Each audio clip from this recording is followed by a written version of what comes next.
aí pessoal, sejam bem-vindos, esse aqui é o Comics and Code, e esse aqui vai ser o primeiro de mais uma série aí de vídeos de programação, tá? De desenvolvimento de software. Esse aqui vai ser o primeiro, eu espero que tenham aí no máximo 5 ou 6 vídeos. E bom, qual que é esse projeto? A gente vai fazer uma implementação de cache local e distribuído em uma API. Eu vou explicar para vocês o que é uma cache em uma API, para que ela serve, quando que você deve usar ou não, né? E qual que é a diferença de você implementar um cache local e um cache distribuído? Isso vai depender muito da sua arquitetura, tá bom? Então, vamos lá. Eu até separei alguns materiais aqui pra gente. O que é um cache numa API? O cache ele é uma estratégia para você acelerar a busca de dados que são utilizados no seu servidor, nos recursos do servidor, tá? Não é qualquer tipo de dado, são apenas os mais utilizados e que tem poucas mudanças. Por exemplo, a gente vai desenvolver aqui com a API do ViaCep. A API do ViaCep é uma API bem interessante para você buscar dados sobre alguns CEPs, tá? Você passa esse endpoint aqui, coloca um CEP e ele vai te dar uma resposta.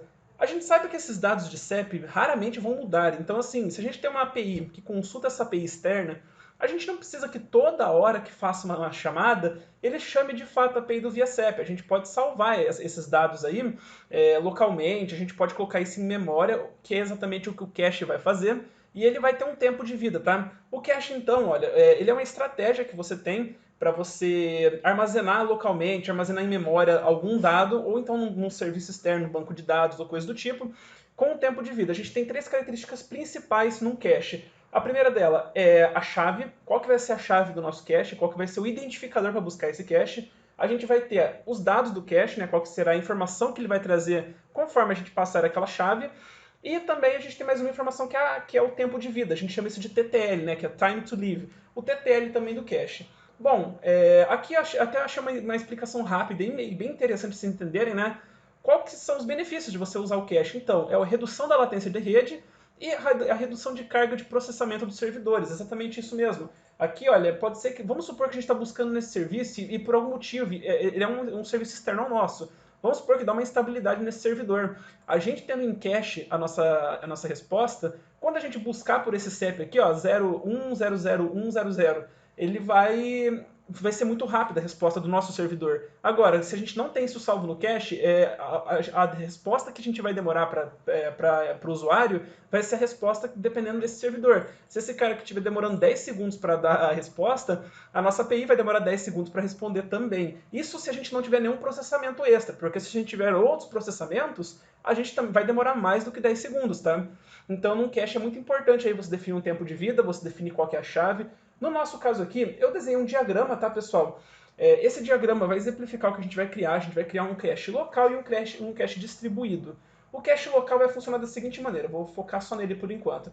Um usuário aqui vai fazer uma requisição, o endpoint vai ser /v1, /cep, o valor do CEP. A nossa aplicação, a gente vai fazer tanto com Node quanto com Java, para vocês saberem como que a gente pode fazer isso nas duas tecnologias. E quando a gente chamar aqui nosso servidor, a primeira coisa que vai acontecer é o seguinte, existe essa requisição do cache, no caso a nossa chave vai ser o CEP. Então, existe esse CEP aqui no nosso cache? Se ele existir, a gente só vai retornar então essa resposta, vai ser muito rápido. A gente não tem nenhum processamento externo, nem nada. E a gente tem um componente extra aqui que vai ser um scheduler. Porque o que é um scheduler? Vai ser um timer, tá? Por que a gente vai ter isso? Porque como a gente vai ter esse cache salvo em memória, a gente tem que definir um tempo de vida. Então, nossa aplicação, a gente vai programar um timer que vai executar, vamos supor, a cada 1 minuto.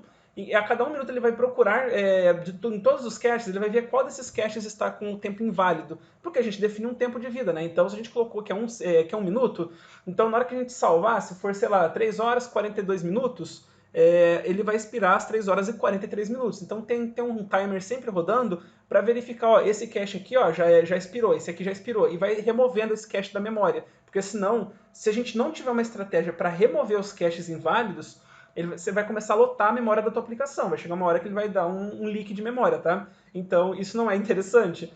Então, caso contrário, a gente não tem esse CEP na nossa cache ainda, ele vai fazer a busca naquele endpoint ali da ViaCep, e a hora que ela responder, a gente vai retornar essa resposta e também a gente vai salvar no cache. Então, primeiro a gente salva no cache localmente essa resposta quando a API devolver, e depois a gente devolve a requisição para o usuário, tá? E a mesma coisa a gente vai fazer aqui com o Redis, tá? A gente vai utilizar o cache distribuído com o Redis, e eu já vou explicar para vocês o porquê que a gente vai usar local distribuído quando usar cada um deles. No caso aqui é a mesma coisa o fluxo, ó. A diferença é que a gente não vai ter o timer. Por que que a gente não tem o timer? Porque o Redis, quando você define uma chave para ele, se você já passar um tempo de expiração, ele vai, automaticamente ele já vai remover aquela chave de lá, porque ela já vai estar inválida, beleza? Então não vai precisar ter uma estratégia exatamente aqui para remoção dessas chaves, porque o próprio Redis já vai fazer isso para a gente. E por que a gente vai implementar a mesma estratégia com cache local e com cache do Redis, que é distribuído? Vamos supor que você tem uma aplicação que rode várias instâncias. Vamos supor que você está num ambiente com Kubernetes ou qualquer outro orquestrador aí de containers e você tem mais de uma réplica da sua aplicação rodando, tá? Você tem 3 réplicas rodando. Então, o que vai acontecer é o seguinte, se você salva localmente, cada réplica da aplicação vai ter o seu próprio cache local. E a gente tem um cara chamado Load Balancer, né? O Load Balancer ele faz o quê? Ele recebe a requisição e ele distribui para cada uma dessas 3 réplicas. Ele vai escolher aí conforme está a carga da aplicação, como é que ela está aguentando e coisa do tipo. Então, pode ser que quando você faça uma requisição para esse CEP aqui, ele caia nessa instância número 1, ele vai buscar na API do CEP e vai salvar esse cache localmente. Porém, pode ser que se você fizer a mesma requisição logo em seguida, o load balancer pode ser que ele mande para a segunda instância. E a segunda instância, como isso aqui é local na memória, a segunda instância ainda não tem salvo isso no cache. Esse CEP aqui que foi salvo localmente na memória da aplicação foi só na primeira instância. Então a gente não vai ter essa informação lá. Então assim, se você tem uma aplicação distribuída, isso aqui não vai funcionar para você. Se você tem uma aplicação que roda em um servidor, uma instância só, isso aqui vai servir para você e vai ser até interessante para você não ter que implementar mais um banco de dados na tua aplicação, tá? Agora, se a gente tem um serviço igual eu comentei aqui com vocês, né, um serviço distribuído com várias instâncias, então, aqui com o Redis, ele vai ser uma instância separada das nossas aplicações. Então, assim, se você tem 3 réplicas rodando, não importa quantas réplicas você vai ter, porque a gente se conecta com o Redis externamente. O Redis, não sei se vocês sabem, tá? Ele é um banco de dados NoSQL, é um banco de chave e valor, e ele é muito utilizado exatamente para isso, para guardar informações rápidas, um cache, guardar token de acesso quando você tem um sistema de autenticação. Então, assim, quando você tem uma autenticação que eu digo que é stateful, né, que é aquela autenticação que você tem que consultar um serviço externo.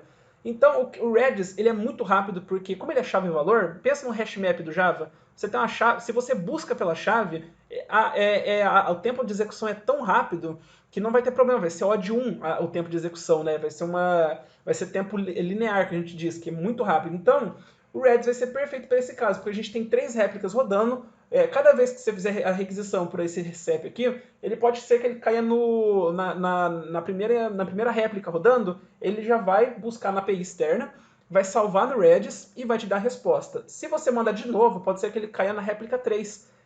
Na réplica 3, o que ela vai fazer? Vai buscar o Redis, e o Redis, como ele é um serviço externo, vai encontrar lá o cache. Então, a gente vai fazer essas 2 aplicações, porque cada uma dessas aplicações vai servir para um propósito específico. Como eu falei para vocês, não existe um certo ou errado. Se você tem uma aplicação com poucos recursos, que é pequena, não compensa você colocar mais um serviço externo nela, compensa implementar isso local. Agora, se você tem essa arquitetura distribuída, essa estratégia aqui vai ser muito interessante para vocês. E a gente vai implementar então na próxima aula, a gente vai começar com a API em Java, a gente vai utilizar Spring Webflux, tá? E eu espero que vocês tenham gostado.